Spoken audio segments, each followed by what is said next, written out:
सोनपुर के राजमहल में सिपाही और वजीर आपस में बातें कर रहे थे कि देखो, तेलीराम का कुत्ता मर गया है। पता चला है तेलीराम का कुत्ता मर गया है। अब हम उस तेलीराम से बदला ले सकते हैं। हम लोग ऐसा करेंगे कि राजा पास चलेंगे और कहेंगे कि तेलीराम ने अपने कुत्ते को भूखा रखा और वह भूख की वजह से मर गया। अब राजा उसको कोई सख्त सज़ा दें तो ये बहुत ही अच्छा रहेगा तेलीराम से बदला लेने का।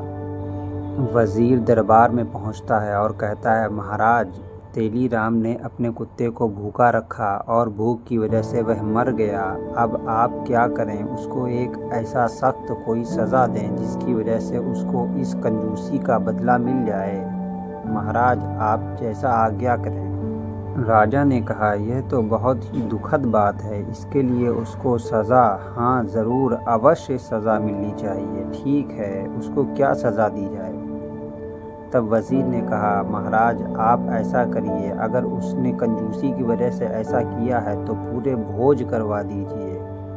हाँ, यह ठीक रहेगा। उस तेलीराम से कह दो पूरे महल में जितने भी लोग हैं सभी को वह खाना खिलवाए, और अब उसकी यही सज़ा है।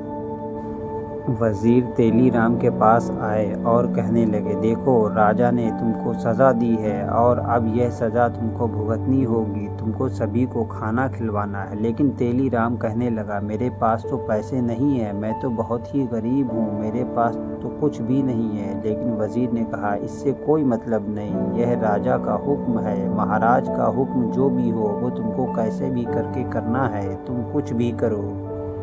तुम्हारे पास पैसे नहीं हैं। हाँ, तो मैं अब क्या करूं? मेरे पास तो रुपए बिल्कुल भी नहीं है। मैं ये भोज का खर्च कैसे उठाऊंगा? पूरे 5-6 हज़ार का खर्च आ जाएगा। तब वज़ीर ने कहा, ठीक है, मैं तुमको ये पैसे उधार दे दूंगा और तुमको चुकाने होंगे, और यह पैसे तुमको ब्याज सहित चुकाने होंगे। तब तेलीराम कहता है कि मेरे पास तो कोई ऐसी चीज़ नहीं है, सिर्फ एक घोड़ा है। इसके अलावा मेरे पास और कुछ भी नहीं है। मैं क्या करूं? वज़ीर ने कहा, तुम उस घोड़े को बेच दो और उसका पैसा मुझको दे देना। मैं इस भोज को करा देता हूँ। बोलो, तैयार हो? मंत्री ने कहा, तुम्हारा घोड़ा कितने का भी बिके, मुझे पूरे पैसे दे देना। वह घोड़े की जो भी कीमत हो, मुझे पूरी कीमत चाहिए। बोलो, भोज में चाहे 5,000 का खर्च आए या 6,000 का, मैं पूरा खर्च उठा लूँगा। बस घोड़े की जो भी कीमत होगी तुमको पूरी की पूरी कीमत मुझे देनी होगी। तैयार हो? तो तेलीराम तैयार हो गया। तेलीराम ने कहा, ठीक है, मैं समझ रहा हूँ, ये तुम्हारी चाल है, ठीक है।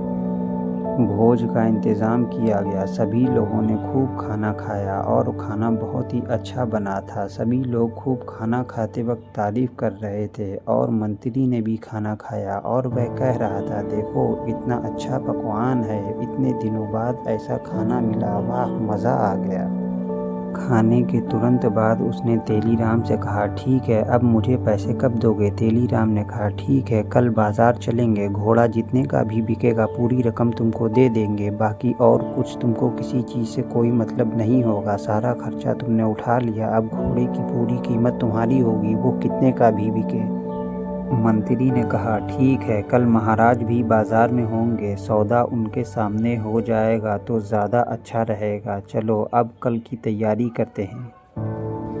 अगले दिन तेलीराम और मंत्री और महाराज और बाकी सभी लोग बाज़ार में मौजूद थे। तेलीराम एक फूल की टोकरी लेकर आया। उस टोकरी को देखकर सभी लोग बड़ी गौर से हैरान हो रहे थे। ये फूल की टोकरी कैसी है? तेलीराम ने कहा, यह फूल की टोकरी 10,000 की है और घोड़ा 1 रुपये का। जो भी इस फूल की टोकरी को 10,000 रुपये का खरीदेगा उसको घोड़ा 1 रुपये का मिल जाएगा।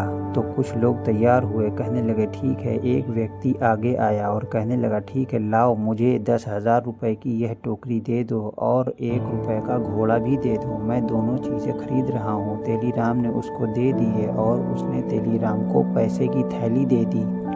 अब उसने फूल की टोकरी और घोड़े की लगाम पकड़ ली, और अब यहाँ पर तेलीराम ने राजा के सामने टोकरी आगे बढ़ाई और कहा, लो मंत्री, अब मैं ये तुम्हारे घोड़े की बिकी हुई 1 रुपए की कीमत अदा करता हूँ। अब तुम्हारा सारा का सारा कर्जा अदा हो गया। अब तुम मुझसे कुछ भी नहीं कह सकते। मंत्री बहुत गौर से देख रहा था। मन ही मन सोच रहा था कि मैंने इसके साथ बुरा किया तो मेरे साथ भी बुरा हो गया। बदला बहुत जल्द मिल गया।